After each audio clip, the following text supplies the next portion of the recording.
Я его не помню вообще, потому что я очень маленькая была в то время. Вообще не помню. Фотография была, да. Большая фотография была, увеличенная. Портрет большой был его.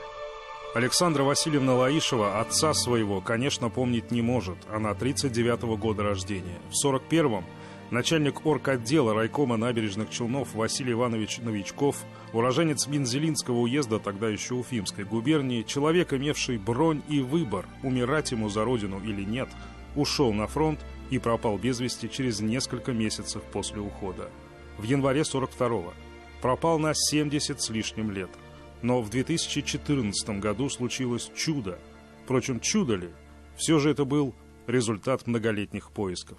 Вот случайно получилось. Вечером позвонила мне подружка из Челнов и говорит: ты телевизор смотришь, там твоего отца показывают. Я говорю: как моего отца?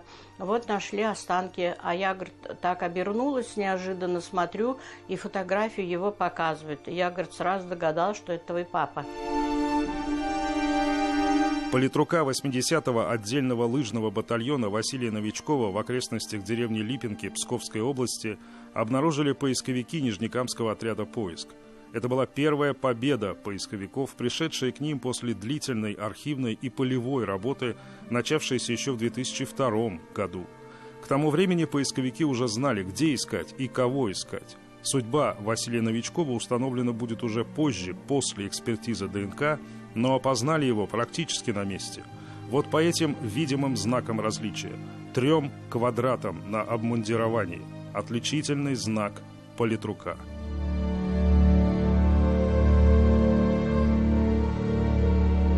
Похоронили, причем я подозреваю, что прям в процессе боя кто-то из ребят его прикопал. Он погиб во время боя. По всему было видно, что он похоронен. И бойцы настолько хорошо к нему относились, что вот они его все-таки успели похоронить, не бросили, не ушли. Если кого и нужно благодарить за этот титанический многолетний труд по поиску павших бойцов, то в первую очередь вот этих людей. Владимир и Милюша Котенковы, руководители отряда «Поиск».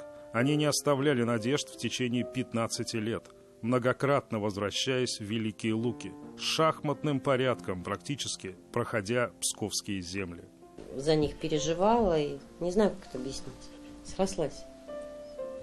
Охота было довести дело до конца. Но вообще я вам скажу, что, наверное, таких прецедентов я не знаю. Но чтобы сделать всех бойцов ДНК, это, я думаю, что это очень большой даже научный труд. Но долгие годы до экспертизы ДНК было еще далеко. А большая победа пришла к ним спустя год после обнаружения останков политрука Новичкова.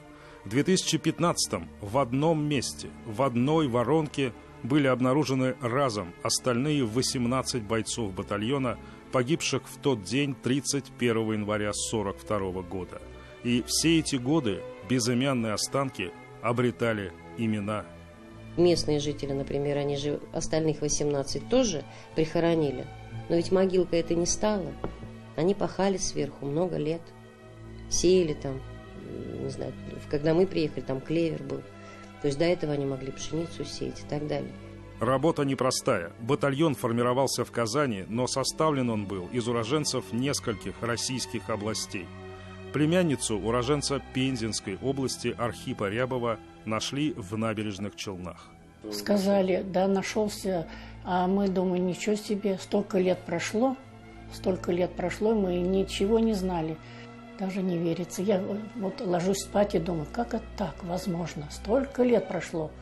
И вот поисковики, это вообще какие люди.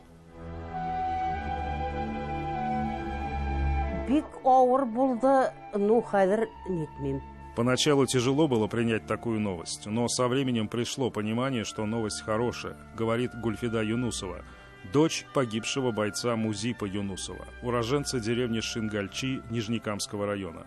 Она родилась через месяц после его ухода, но осталось фото отца, и оно есть не у каждого. Некоторые ведь минутно 10 раз сказала папа. Я никогда не сказала папа.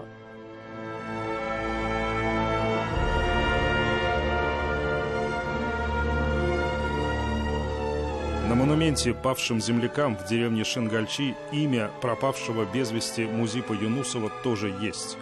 И есть на этом камне еще одно имя. Имя человека, судьба которого отныне установлена. Интересная деталь. В братской могиле в Нижнекамске будут захоронены сразу двое бойцов из деревни Шенгальчи. Это уже знакомый нам Музип Юнусов, и это Нурулла Шарифуллин. Еще более интересная деталь. Родственники этих бойцов по-прежнему проживают здесь, в этой деревне Шенгальчи, и более того, их дома расположены по соседству, они практически дружат. Ну и деталь уже совсем интересная. Дело в том, что Нурулла Шарифуллин – это отец Разии Нурулловны Медшиной, мамы главы Нижнекамского района Айдара Медшина и мэра Казани Ильсура Медшина. То есть Нурулла Шарифуллин – их дедушка. Дедушка братьев Медшиных будет похоронен 31 января в Нижнекамске в братской могиле.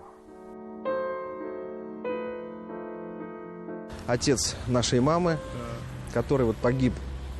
Мы знали, что где-то в Псковской области, где-то Великие Луки, но не знали, естественно, точно при каких обстоятельствах. И наш дедушка был минометчиком, и они отстаивали и защищали рубежи очень важной на тот момент стратегической дороги или двух дорог. И их просто не успели похоронить тогда, когда вот этот последний бой для них завершился. В наступление ушли наши войска. Погибшие в один день и найденные рядом, плечом к плечу.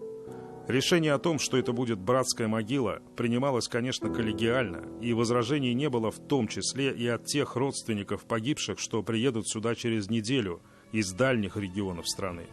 Приедут не все родственники, не всех нашли, и поиски продолжаются. Но это ли не подвиг? Это ли не то, что надо живым? Да, стоят памятники, все хорошо. Никто не забыт, ничто не забыто. Но мы можем иногда добавить, а не забыто ли. И за это приходится работать и под памятниками, и на полях везде. И вообще благодарна я, конечно, вот этим отрядам, поисковикам.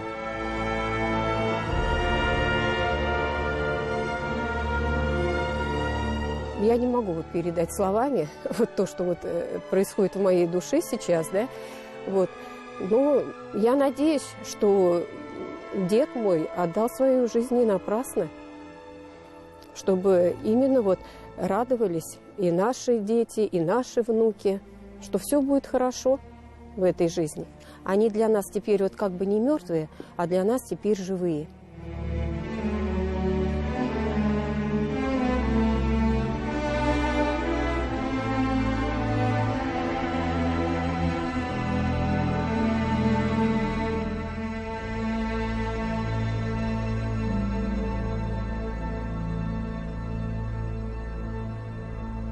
Михаил Любимов, Роман Безменов и Андрей Ключников. 7 дней.